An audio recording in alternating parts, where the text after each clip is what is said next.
সবার প্রথমেই যার নাম আসে সে হচ্ছে হুমায়ুন আহমেদ। আমি তার অন্ধভক্ত। আমি কান্না করে দিতাম, চিৎকার করে মাটিতে গড়াগড়ি দিয়ে কান্না করে। যেমন আক্ষেপ মনে হয় থাকাই ভালো, কারণ দেখা হয়ে গেল তো শেষই হয়ে গেল। সো দেখা না হওয়ার আক্ষেপটাই মনে হয় সবচেয়ে বেশি মধুর।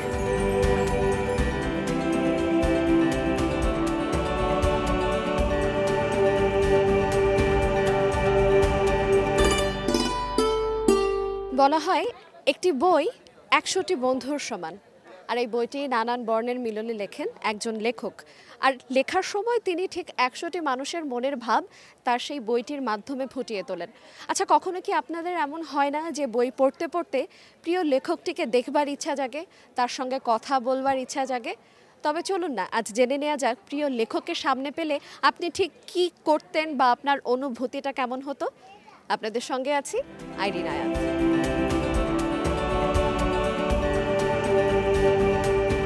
আমার ঠিক বাম দিকটাতে আমরা কয়েকজন বন্ধুকে পেয়ে গেছি। তারা মেলা ঘুরতে এসেছেন, বই দেখছেন। চলুন তাদের সঙ্গে একটু কথা বলা যাক। কেমন আছেন আপনারা সবাই? ভালো আছি। আপনাদের কাছে আমার একটি প্রশ্ন, সেটি হচ্ছে আপনাদের প্রিয় লেখককে। আমি যদি আপনাকে দিয়ে শুরু করি। লেখক সবার প্রথমেই যার নাম আসে সে হচ্ছে হুমায়ুন আহমেদ। আমি তার অন্ধভক্ত। এখন স্যার তো নেই, কিন্তু যদি ওনাকে পেতেন তাহলে আপনি কি করতেন এই মুহূর্তে?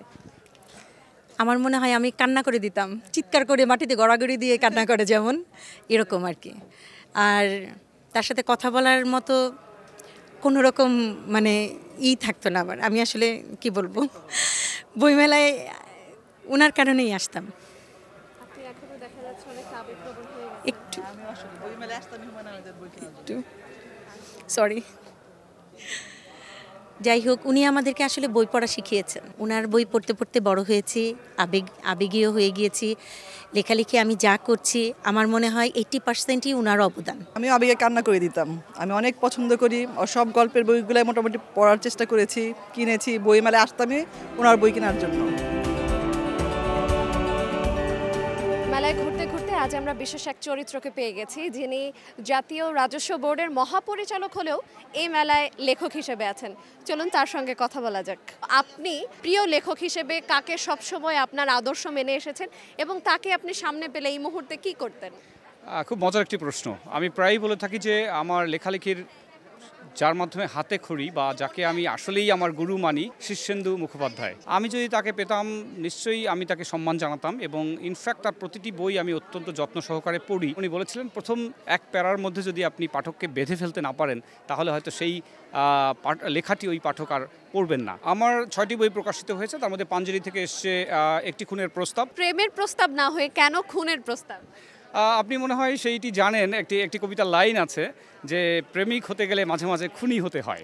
তো আমি উল্টো করে বলি যে খুন করতে গিয়েও তার পেছনে একটি গল্প পেতে পারি। হয়তো সেখানে কোনো আরাধ্য প্রেম ছিল, ব্যর্থ প্রেম ছিল, অপ্রেম ছিল, কিছু একটা ছিল যেটার জন্য হয়তো সেই তরুণ ছেলেটি যে কিনি প্রেমের প্রস্তাব দিয়েছিল ডিটেকটিভ অলোকেশ রয়কে, হতে পারে তার পেছনে সত্যি কোনো প্রেমের একটা উপলক্ষ ছিল। হুমায়ুন আহমেদ। তাকে পেলে কি করতেন? প্রশ্ন থাকতো যে কিভাবে আসতো তার কলমে লেখা, এই প্রশ্নটা সবসময় করার ইচ্ছা ছিল।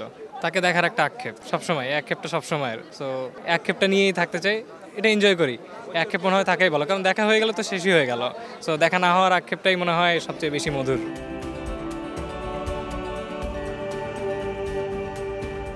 প্রিয় লেখককে এবং তাকে পেলে এই মুহূর্তে কি করতেন? আমার প্রিয় লেখক হচ্ছে মরিয়ম আপু।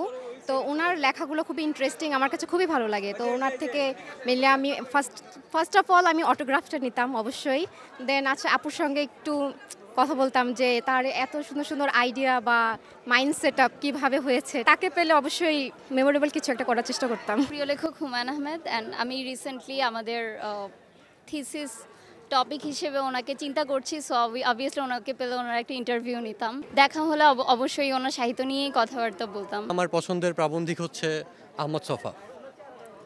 তো মূলত আমার মনে হয় যে ওনার যে অন্তর্দৃষ্টি এবং ভবিষ্যৎকে দেখতে পারার যে দূরদৃষ্টি, এটা আর কারো মাঝে আমি খুঁজে পাই না। এবং ওনার লেখার যে শক্তিমত্তা, একটা লেখার সাথে যে একটা পরপর লাইনের যে একটা মিলবন্ধন, এটা আর কারো মাঝে খুঁজে পাই না। এবং আমার মনে হয় রবীন্দ্রনাথ এবং কাজী নজরুল ইসলামের পরে উনি বাংলা সাহিত্যে শক্তিমান প্রাবন্ধিক। বেশি বেশি বই পড়ুন।